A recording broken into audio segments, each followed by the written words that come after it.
Pada suatu hari, di tengah padang rumput yang luas, tinggallah seekor semut bekerja keras bernama Sari, dan seekor jangkrik pemalas bernama Jojo.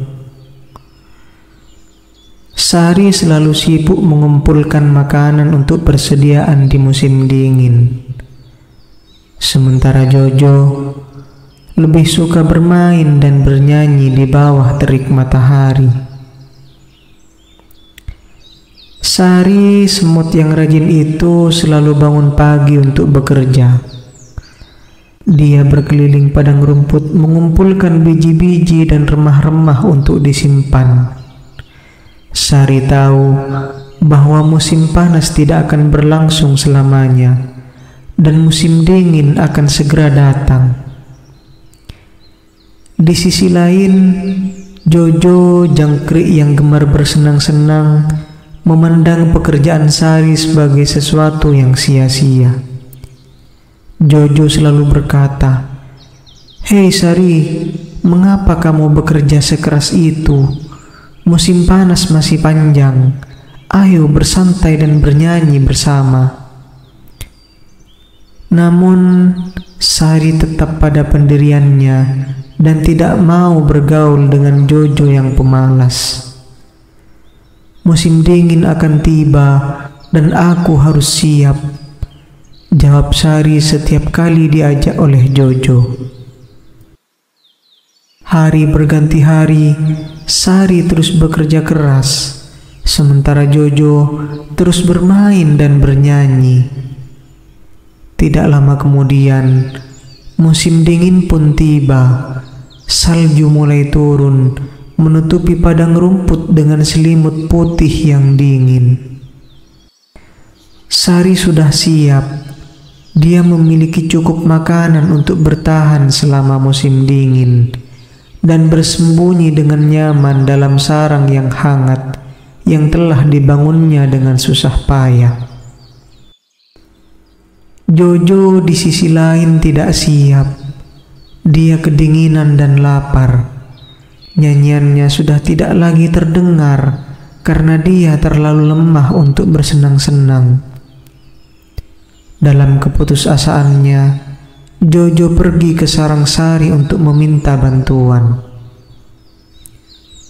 "Tolong Sari, aku kelaparan dan tidak memiliki tempat untuk berlindung dari dingin," ratap si Jojo. Sari yang memiliki hati yang baik tidak tega melihat Jojo dalam keadaan demikian. Dia mengingatkan Jojo, "Aku telah memperingatimu untuk bersiap-siap, tetapi kamu memilih untuk bermain daripada bekerja." Namun, Sari tidak bisa melihat teman padang rumputnya menderita. Dia membagikan sedikit makanan yang dia miliki dan mengizinkan Jojo untuk tinggal bersamanya sampai musim dingin usai. Melalui pengalaman ini, Jojo belajar pentingnya persiapan dan kerja keras. Dia berjanji pada dirinya sendiri bahwa begitu musim dingin berlalu, dia akan bekerja sekeras Sari untuk memastikan dia tidak akan terjebak dalam situasi serupa di masa depan. Dan begitulah semut dan jangkrik belajar untuk hidup berdampingan, menghargai kekuatan dari kerja keras, serta kenikmatan dari istirahat dan permainan di waktu yang tepat. Mereka menjadi contoh bagi semua makhluk di padang rumput bahwa keseimbangan dalam kehidupan adalah kunci kebahagiaan.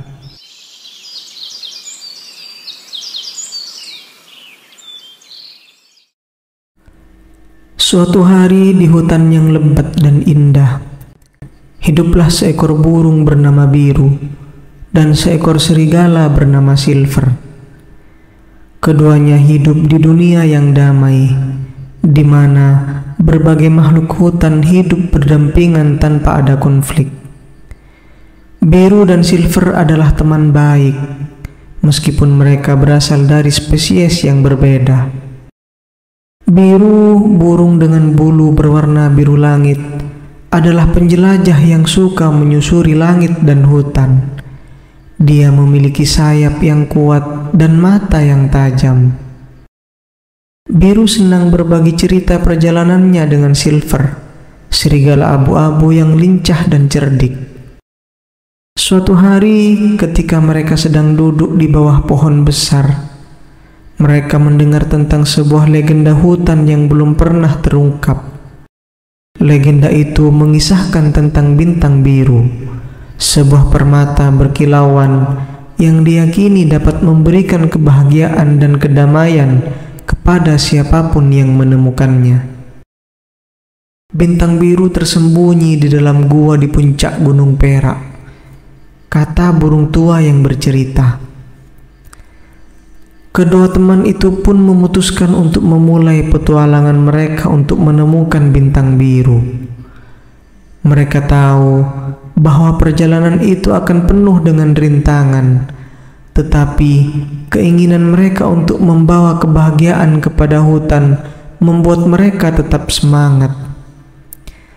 Selama perjalanan mereka, Biru dan Silver bertemu dengan berbagai makhluk hutan seperti tupai yang ramah, kura-kura yang bijaksana, dan kupu-kupu yang cantik. Mereka belajar bahwa keberagaman adalah kekayaan, dan kerjasama antar spesies membuat hutan menjadi tempat yang harmonis. Namun di tengah-tengah perjalanan, mereka juga menghadapi ujian yang sulit. Cuaca dan buruk, dan makhluk hutan yang kurang ramah mencoba menghalangi mereka.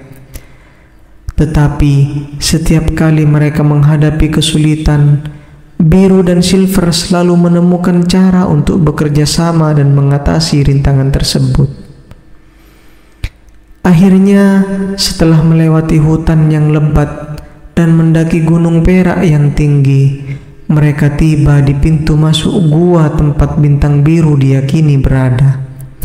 Namun, di depan pintu gua, mereka dihadapkan pada serigala hitam besar yang menjaga pintu tersebut.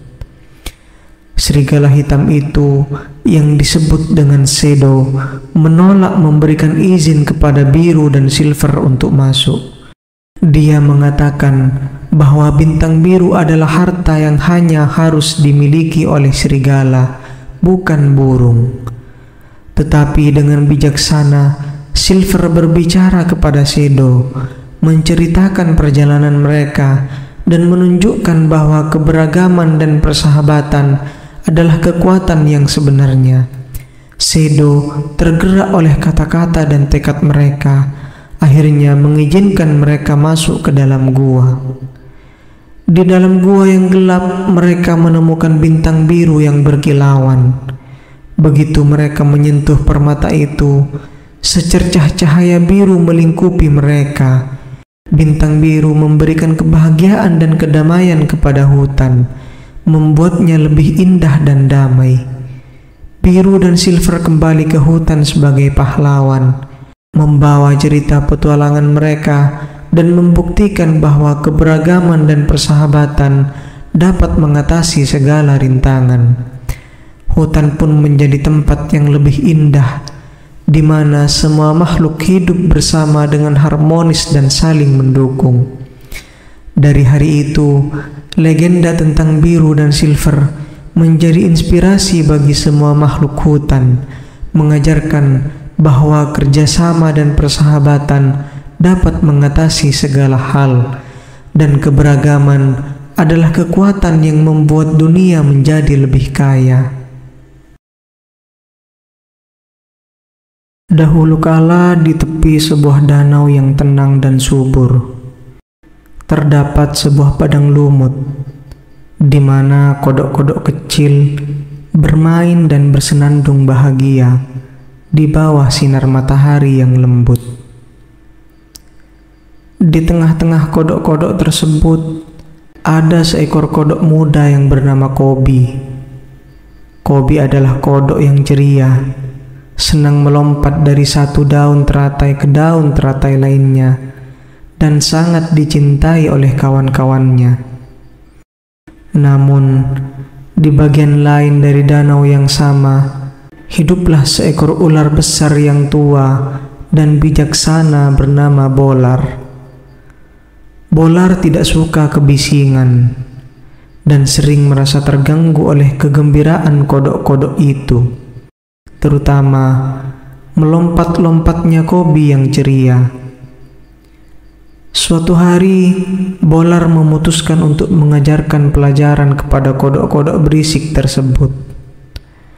Bolar mendekati padang lumut dengan sangat perlahan, tidak terdengar oleh kodok-kodok yang sedang asik bermain. Dia melingkar dan mendesis, sampai Kobi yang tidak menyadari bahaya melompat tepat ke hadapan Bolar. "Oh, kodok kecil," bisik Bolar dengan suaranya yang mendalam.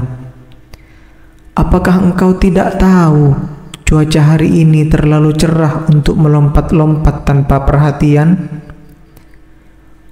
Kobi yang terkejut dan takut tidak bisa bergerak atau bersuara. Dia belum pernah melihat ular sebesar dan seberbahaya Bolar. Kami hanya bermain, Tuan Ular." Akhirnya Kobi menjawab, suaranya bergetar. "Aku mengerti, tetapi dunia tidak selalu seindah padang lumut ini," lanjut Bolar. "Bahaya mengintai di setiap bayangan, dan makhluk seperti aku bisa dengan mudah menjadikan makhluk kecil seperti engkau santapanku." Kobi yang merasa hikmat di hati Bolar berkata, "Jika engkau mengajarkan kepadaku cara menghadapi dunia yang bahaya itu, maka aku yakin semua kodok akan mendengarkan perkataanmu dan belajar untuk lebih berhati-hati." Bolar terdiam sejenak, menimbang-nimbang kata-kata Kobi yang penuh kejujuran tersebut.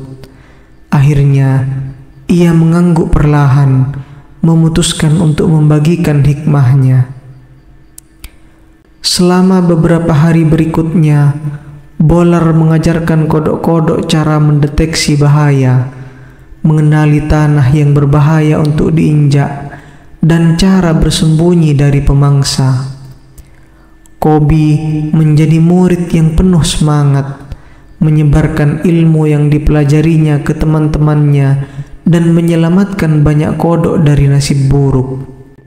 Berkat Bolar, komunitas kodok menjadi lebih bijaksana dan hati-hati, sementara masih menikmati keceriaan alam mereka.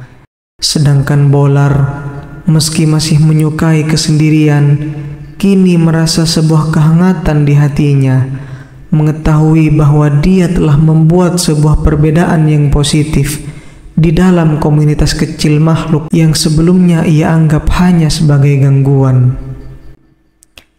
Kobi dan Bolar, sang kodok dan ular itu, selalu mengingat pertemuan mereka dengan perasaan rasa syukur. Dan dari hari itu, danau yang subur itu tidak hanya dipenuhi oleh tawa kodok-kodok, melainkan juga oleh rasa saling menghormati dan kebijaksanaan yang dibawa oleh persahabatan yang tidak terduga.